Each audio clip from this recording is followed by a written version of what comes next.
Hey everybody, Edo here, and I am excited today because I have Vincent on the line. Say hello, Vincent. Hi Ed, how you doing? I'm doing well, and some of you may remember Vincent because we did a Q&A, I want to say middle or early last year. Uh, Founder, owner, driver of Lucky Duck Games, and we were talking about all sorts of things, including how to, and I think mostly around how to manage and work with IPs and franchises and how to get them, how to think about the contracts, like what are the things to keep in mind because Lucky Duck Games, I mean, has done a number of titles, but Vikings Gone Wild, um, Zombie So Tsunami, now, and those are the early ones. Now you're using yeah. IPs people have heard of. You did Fruit Jetpack Joyride Ninja, was the Jetpack latest one. Fruit Joyride. Ninja. I'm pretty sure you Um, announced the tower one, right? I mean, that's an yes, announced thing. Kingdom Rush. Kingdom Rush Kingdom is a Rush, big one right? for These are us. Yeah, absolutely. big mobile classics, and you've Yes. managed to get a hold of them and start developing them. And then so that's what that whole video is about. hmm So again, I and somebody I'll have to remind me, but I'll link it in the description. So if you're interested in understanding how to work with and manage IP and franchises, that's a really good video. We talk about again how to approach people, what the contracts are like, in at length. So, but that's not what we're going to talk about today. And we've Fair also, I enough. think maybe we had two videos, or it was in that same video we talked about Lucky Duck and how you're scaling your organization. But Maybe, possibly. since then, you've had quite a success with Chronicles of Crime.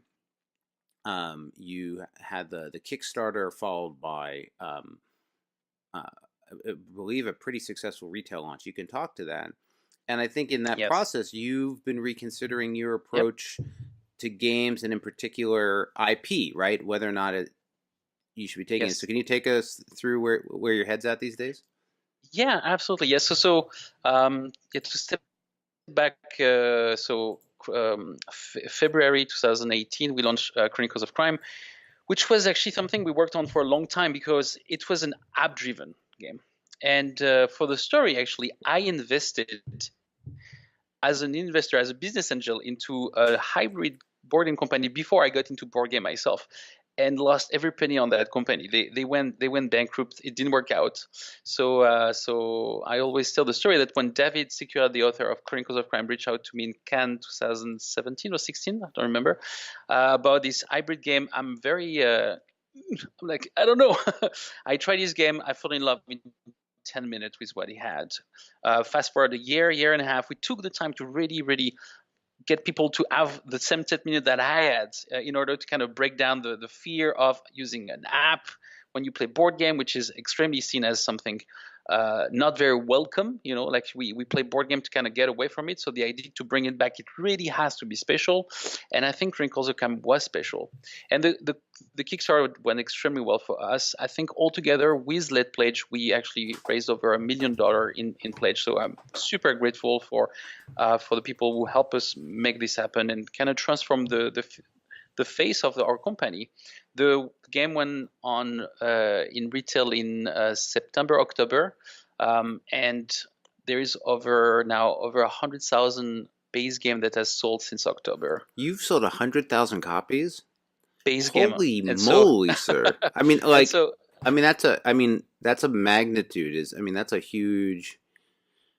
that, That's that's that's huge. that that's huge. So at this point, the game has been translated in 14 languages, and that was just the There's a base lot of game. words in that game. That's a lot of translation work, Yeah, actually. that's a lot of translation. Let me tell you, this It's is not like a this. normal board game. I mean, that has No, each one of this those modules has all the text in the apps, and Yeah, so the base game is about 100,000 words, so that's a lot of content, and it's because of what makes a game great is the fact that you can really combine anything with everything. So what happened is that you can you know meet someone and talk about anybody else or any other object, and things work out. So it's a lot of combinatory input. yeah, But I guess to point, just to interrupt you for a quick yeah, yeah, moment, for those for who it. aren't familiar with Chronicles and Crime, it's a mystery puzzle crime solving game, one to a number of players, cooperative, and you are given a series of components, and they all have QR codes on them. And you've got this app driven experience where you're going from place to place, from card to card, and it's telling you a story, and you're using that to deduce and consider where to go and meet new characters and make decisions and basically solve the crime. And it's very slick. It's very well done and deserving of the success. But Yeah. if you're not familiar, that's the type of game we're talking about. Keep Yeah. going. Yeah. Thank you so much for reframing this. Yeah. So strong of this. There is a couple things we are looking at. There's another thing as well, is that so we have, I think, licensed, I don't know, 5 or 6 major IPs in the last 2 years and a half. And the truth is, we have had mixed success with them. And the truth is, it's not necessarily because we had a bad game or sometime we did, but it's also the fact that we use a lot of mobile IP, and sometimes they are well perceived, sometimes not. What we've discovered ultimately is that a good IP is not so much an IP that has a lot of reach. It's not an IP that has been downloaded a lot. It's an IP that has been played constantly by a few people a lot. That's what matters. Uh, and so in that regard, looking back in 2018, moving toward 2019, 2020, as a company, we kind of have a pivot, which is rather than focusing on getting IP-driven board game, we're actually looking at what made our success. And it's the fact that actually, as a company, we come from the mobile world. So we have one of the co-founder is our technical director, Martin, has been making video game for 20 years. So we do this internally. And this is, I think, one of the key success of Chronicles of Crime, besides obviously a clever game. It was a very strong, very good implementation that we were very lucky to be able to do internally. So actually, what really makes Lucky Duck kind of unique as a company right now, as a publishing company, is that we understand both board games and video games, and clashing them together seems to be a pretty good idea moving forward. That said, there's a couple exciting things we've signed and that we're going to release this year that are still IP driven. And one I'm really excited because it's personally a game that I played a lot is Kingdom Rush. Kingdom Rush was It's a great game. Yeah, it is kind of the father or the grandfather of tower defense. It's, I think, 8 or 9 years old. They did 4 games. They just released the fourth. Yeah, of all the episode. IPs, I think what stands out to me about it is it's not only it has the elder players, but they're still releasing games and it's still an active IP. Yep, absolutely. And I think it matches better the definition of it's not so much about reach, but it's about engagement and how many hours you've played that game, so that you can kind of have this emotional connection on top of obviously what has to be a very good board game. And I'm excited actually because we're working with Sen Fonglim, Elana Hope, and Jesse Wright on this, which are people we was very lucky to work with on another IP we released later in 2018 called Mutant. And they came up with a brilliant idea of using pentominos. So what's really difficult with tower defense is that you can end up with a multitude of kind of maintenance thing. You're just being the computer, moving all unit one by one, maintaining Sure. HP of all of them, and that's really kind of a big trap that you don't want to fall in. That the player is a simulator, and I think they have resolved many of those issues with a very clever way of having unit into as hordes, and the player is using these pentomino pieces as a way to shoot on these hordes. I've heard a little bit about this because Helena and Jesse are local, and they were over playing Belfort the other night. I have a review coming out. Nice. But it again, they didn't get into too much details, but my assumption initially was like, oh, you're basically gonna just make a tower. How your first take on what a tower defense game would be would probably be what you were describing, right? Like, Mm-hmm. well, every turn these things spawn and then they move down and then you can hit them and you're deducting the damage. Now, if only there was a mobile app with it, but Exactly. but We. no. Yeah. So I think it's So I have no idea, but I'm very curious to see how it comes together. It'll be interesting for sure. Yeah. Um, Absolutely. So yeah. So that's That's one that's close to our heart, but we are obviously working with. That's going to be our first Kickstarter for this year, and the second one will be Chronicles of Crime Season 2. We're working with David on working on a Season 2, basically kind of doubling down on what is obviously already a well-established system, and taking to a different Well, spin. go ahead. Season two is the idea for us for season two is the following: is that we want to bring a new base game and two new expansions. And there's two reasons for that. The first one is that looking at retail sales for Vikings Gone Wild, the first two expansions did well. The third one really slowed down. I think there's so much you can stretch a game with too many expansions. And the second one is we wanted to kind of reinvent, like try to bring again a new spin using the same kind of how do you call it, combination system that the game has. What we're going for is an international background. So the new base game and the expansion are based on the fact that you don't go to location, you go to countries. And so there's Sure. all this international play. So the base game is all about kind of James Bondy, Interpol kind of thing. So it's like you're an international agency Sure. solving crime at You're a. talking to a guy that made a Carmen San Diego game, man. I'm very familiar with that. In fact, if you haven't seen it yet, you should see Carmen San Diego on Netflix. Oh, It's a fun family. actually, my kids are watching it a lot, so I've seen it in the Yeah. background, and it's Um, really well done. Actually, very well yeah, done. nice style. The first couple episodes are like a little weird, but afterwards, once it gets into sort of the standard format, I actually enjoy it better. Yep. Um, it's Yeah. funny. Yes. I'm listening to you talk about how you're pivoting away from IP, and the interesting thing is just to sow the seed, if it hadn't already been there. One of the coolest things about Chronicles of Crime and how you laid it out with your Neor one and the other vibes is how much of a platform it is, right?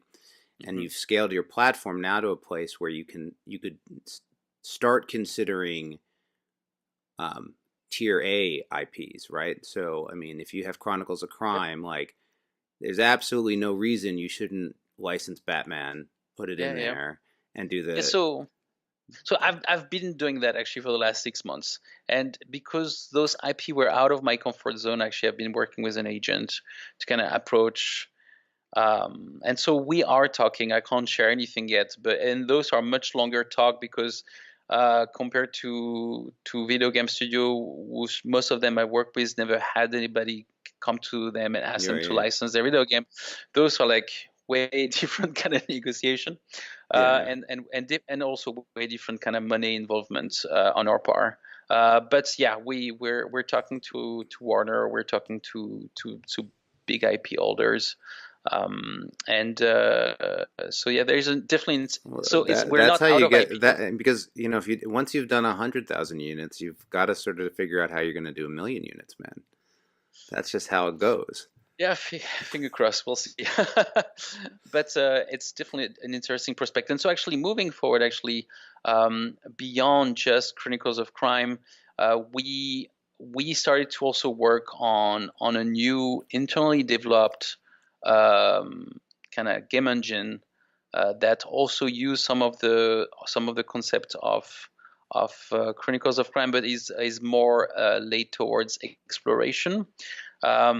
It was first made to pitch to a very large MMORPG IP. Whether we will still do this MMORPG IP remains, and actually we're still in discussion with them. But one thing for sure is that what came out of this, what was first set to basically pitch to this company, turns out to be a very interesting app-driven, story-driven game that has this exploration component that Chronicles of Crime doesn't Hey, have. So man, Chronicles Seventh of Crime. Continent did fine without an IP, right?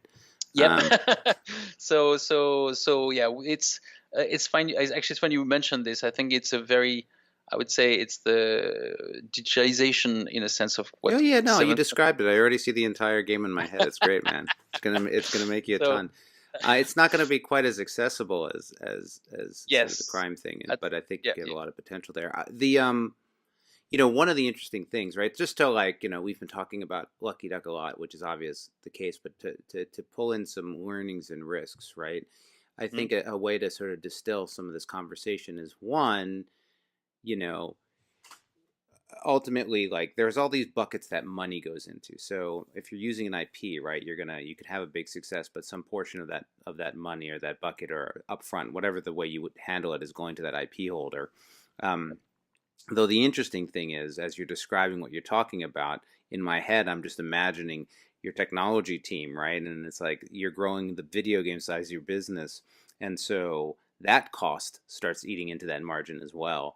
And my only, I'm like, boy, man, don't make your, you got to thread that needle, because suddenly you're making this epic game thing no one's ever seen before, and then you find out no one Yeah. ever wants, and then you're sitting on your. Yeah. I mean, it's true, and the truth is, as much as we really believed internally in Chronicles of Crime for the first 6-7 months of its development, we knew we were doing something so different, so unusual, um, that with Lucky Duck co-founder, we're like, you know, we're excited to do it. We knew we're doing something really different, and yet we had no idea if this stuff will ever work. Like, Yeah. because you just, as soon as you talk about app integration, it gets into such a sensitive world. Well, Like, not to get into a fight about it, but I mean, I'd argue that what worked was the QR code app aspect of it. For me, at least, I thought that the VR was interesting, but that wasn't what made the game memorable. What made the game memorable was the way you extended the narrative and the story through the additional content you can do on the phone. yeah, Um, and so getting rid of the book, like having to look, most of the games that do that kind of fun have you like in a choose your own adventure book, going yeah, and looking at all the details, right? yeah. So actually, and it's funny that you point at this, because I think what's the most memorable moments on this game are moments where the game surprises you, right? That you don't expect. You're doing something and suddenly the phone rings in the game. You're like, whoa, wow, okay, someone is calling us. And these elements of surprise, you cannot have it with the book, because as much as the book might ring on page 35, you know line 236, which is the next one that you have to go, you expect to read something, right? And it's this element of surprise as you are thinking of something that the game surprise you with. Oh, you receive a phone call, someone just died, oh my god, what? And it's, you could not have this kind of level of emotion because you would expect something to change, because if you add pepper, because you are asked to move to the next thing. So this level of dynamism and surprises, that's really bring it to the next level in terms of emotion engagement. What's really cool, and what we're experimenting with Chronicles of Crime, is we just released, I think it was a week and a half ago, a community editor. So I remember that. Yeah, I and saw so you posting about that. yeah, so we already have one person who actually made an basically already made an episode. I haven't tried it. The person just released it today, but I have big hope that giving this kind of platform to players. There's always a lot of people who are passionate about certain subject, about looking for a platform to express themselves. And as much as in the short term, we're not looking at uh, bring those episodes straight into the app. We just what we did is that we basically created a space for them to share their creation, to find playtesters and work on it. If there is enough goods coming out of it, we would love to actually license those stories and bring them officially into the app. Sure. Get them proper art. And I don't know, it's really a full experiment at this point, like Well, basically. and this is the interesting intersection you're at, right? That's a much harder thing to do in a physical game, but when Yes. you're leveraging digital, you're able to do all those sorts of things in a seamless way, right? It's one thing to say, hey, let's put that in the next fourth expansion and see if anyone buys it. And there's another thing to say, well, our install base is 150,000 people, and as of Friday, every single one of them has access to that content, right? Yeah, And yeah. so I think, very powerful. Another avenue you could consider too, if for the fun of it, if you want, you might not want to, but you have the game craft, not the game crafter, excuse me. Drive Through Cards has a very interesting service where they Hmm. allow you to um, templatize and brand print and play stuff. Okay. So like for Murder of Crows, you can go. Atlas Games did this and set it up, but you can go in and basically it has the card frames and it would be the equivalent of the QR codes, and it's Okay. like you change the title and you change the image, but then all the other stuff is fixed, It's the same. Okay. so it looks like your game. So like I have Mm. Murder or Crow copies that have like pictures of my little avatar as like, kill Mm. Edo or whatever.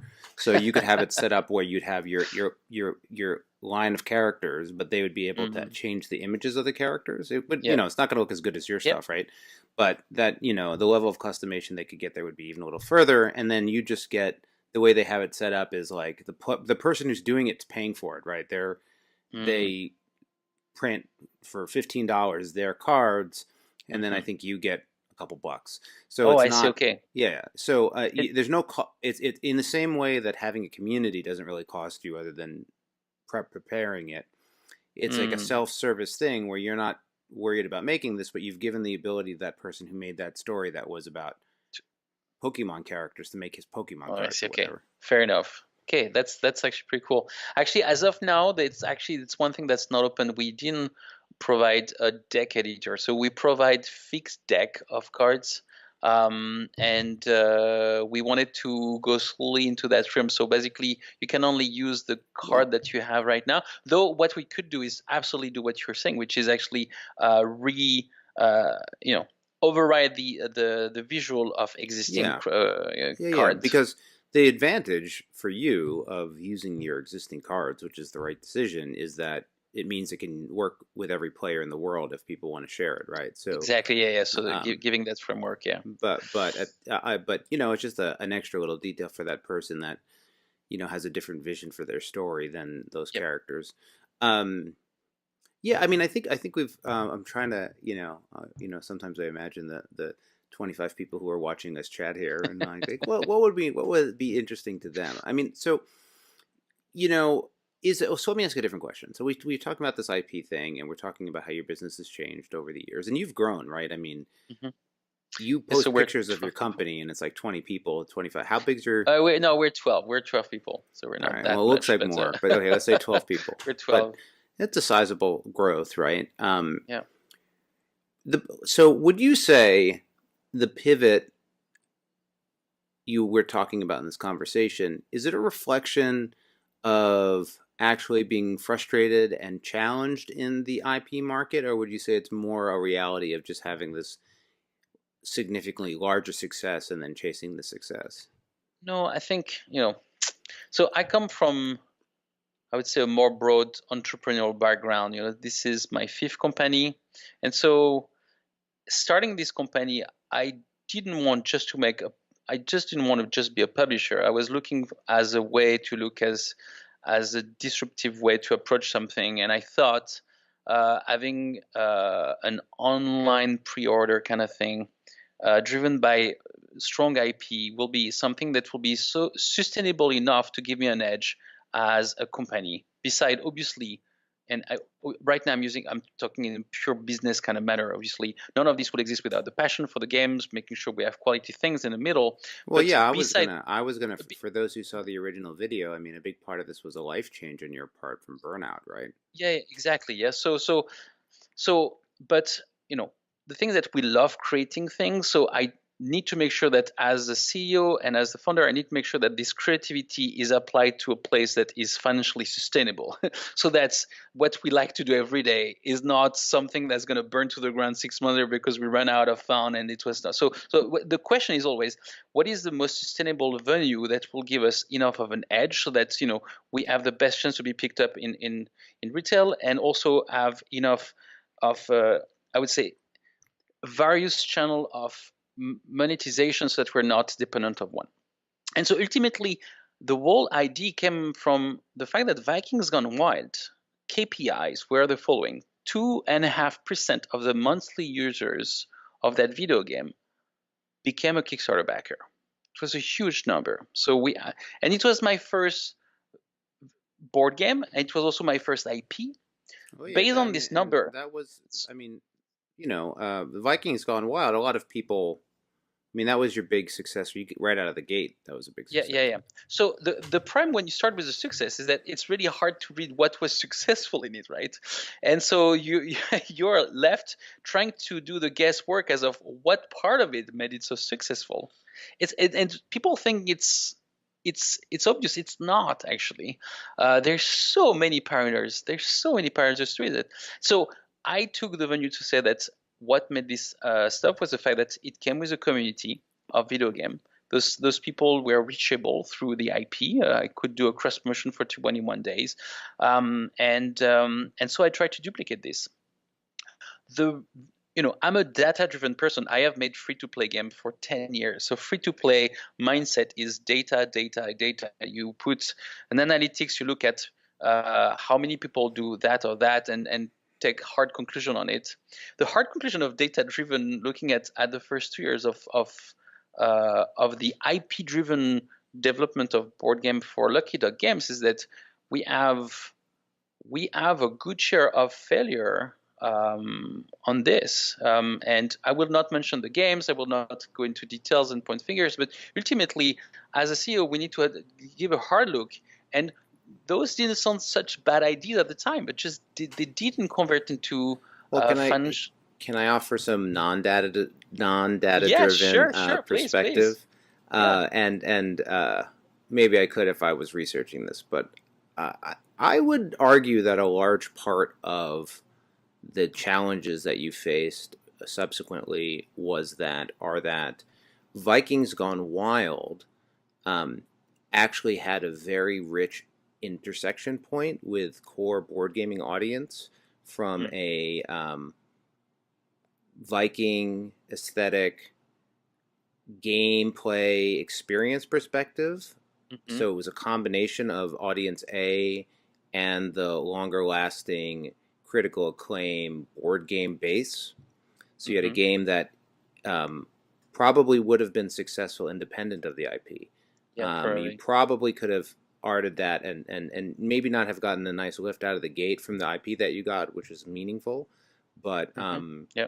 it actually resonated as you tilted your audience more towards the audience of the IPs, which I think is divergent from the board game core audience base. I think it became more hit or miss. So I think, and dare I say that may be a risk you're facing again with your next title. I don't know which way it's going to go. But, Fair enough. But I that was to me what was distinct about Vikings Gone Wild is it's a great game. I mean, it's a great game, not just a good game. It's a great game that has a really nice overlap with the type of game and experiences that board gamers in the more core sense gravitate towards. So I don't know. That would be my perspective. No, that's a fair point. Looking at data, it looks like also there is a clear pattern of the fact that all the IP that fell on us had, looking back, either the wrong a lot of the online users were in the wrong place, meaning wrong place. There's no wrong place, but there's a place of where board game sells better than others. So Zombie Tsunami had a very strong audience in Brazil, but Brazil as a market is actually very small. And for every game you send there, you have to send another. Yeah, also because of a very difficult importation laws and a bit of stuff. Or so either the wrong market or the other one was actually very low retention. And those I can't even mention the games because I can't even talk those numbers publicly. But looking back, we're not too worried at the time. We're like, there's so many downloads. That's so many people have heard of it. They must be. And really, there's this very strong link between retention, which is, for those who are not familiar with the word retention, it's actually a free-to-play term that means how many times someone came back to play a video game, and the retention is you can say the retention at 15 days, 30 days, 60 days, or sometimes years, and so clearly, I think we had a good success on Kickstarter with Jetpack Joyride, and this title specifically had a very good retention. I could see it. I'll tell you what, a small story, and those are just very empirical thing that you could not anticipate until you see them. I was at SN, and at SN we had a separate booth just for meetings, which I spent 95% of my time at. I was never at the booth itself. I was constantly meeting with localization partner, game designer. And on that booth, which was just a wall, basically just a closed room, we put a big banner with all our titles. And the only thing I kept hearing behind that wall was, "Oh, look, Jetpack Joyride." And there is all the other IP, there is all the other game in there, but Jetpack Joyride was the most memorable. Weirdly enough, it actually has half the download of Fruit Ninja. It has it doesn't have as much reach, but it's obviously this mobile game did something right in term of crisping himself into It was people's memory. an early winner in the market. Before a lot of IPs took off and it scaled out of control. So yeah, it's definitely has some great nostalgia there. Yeah, no, for sure. I mean, the brands that you've been getting have been getting bigger and bigger, and more memorable. Actually, you know what? I think to close quickly, I think it would actually to throw one more nugget for those who've stayed with us all this way. To throw one more nugget of information at so you. Far. Yeah, and actually, I think perhaps it would be worthwhile. It would be a worthwhile discussion in and of itself, uniquely. But just to talk, you were talking about mobile game metrics, and as you know, I work have been working in video games for 20 years or whatever as well. But in mobile games and free to play games in particular, you're talking about some key um, um, metrics, right? You mentioned retention. Retention is, are you still, still there? Okay. Retention is the I'm still here. The day over day return of your players, right? So I think these things are very analogous to board games, right? So you could think of retention as, does your player play the game again? And the reason retention is so important in free-to-play games is if your player's coming back and playing the game again and again, each one becomes an opportunity for that player to spend money or that player to share their experience with other people. So having people in the game, and it's also part of the audience, is really big. So if I'm from the prospect of a board game manufacturer or publisher, rather, if you have a game that people keep coming back to and playing, it extends the audience time and base of them playing your experience. So for all these publishers who are worried about the spike of sales and games disappearing, games only disappear. They only disappear if your retention sucks. If your retention's great, they become classics. If your retention sucks, they buy it, they play it, and they put it on a shelf. They never touch it again. It's a real thing. Virality is the K coefficient or whatever you want to look at, think about it. But virality is a big deal in free to play. Do people tell their friends about their games? And in board games, it's a big game. That's why party games can explode so well, is because if your game is a game that people play with other players, the more they play with other players, the more those people play with other people. It's one of the reasons legacy games in some ways breaks virality, and that's why they suffer in often cases. If you have good virality and good retention, you have a game that people are playing over and over again with more and more people for sustained periods of time. And so that's I mean, it doesn't work exactly the same way, because you can't just instantly, the pleasure of mobile games is that if you went from 100,000 to 1 million people, it wouldn't cost you an extra cent, and they would be able to do it immediately. There's some server costs, but sure. But I mean, you don't have to print the games and ship them, right? Absolutely. So you can scale with demand, whereas in board games you have to anticipate demand and scale in advance of demand. Which is tricky, actually. We get, weirdly, even though I shared with you some really interesting numbers, it's been challenging because it's a lot of cash flow to maintain. So because it's a lot of game to print, so weirdly, you can actually put yourself in danger of being so Oh, sure. successful. All it takes is If you, one fail. Once you're printing 100,000 units, you're like, you think you're going to have 100,000 more, and then you don't, and suddenly you're out of business. yeah, I would not even say that. It's actually to print 100,000 games. It's a lot of cash that typically you won't see for another between when it's purely through retail. I would say up to 90 days. 90 days is a while, so you have to be careful. But Yeah, anyway, that's I've been a $500,000 right there, easy. yep. Yeah, Yeah, so that's yeah, that's the anyway, so yeah, thank you so much for having me, Ed. Thank you for the chat. And yeah, no, it's good. It's good. And I think it looks pretty late there. I think you're probably I don't know what time is it no, there?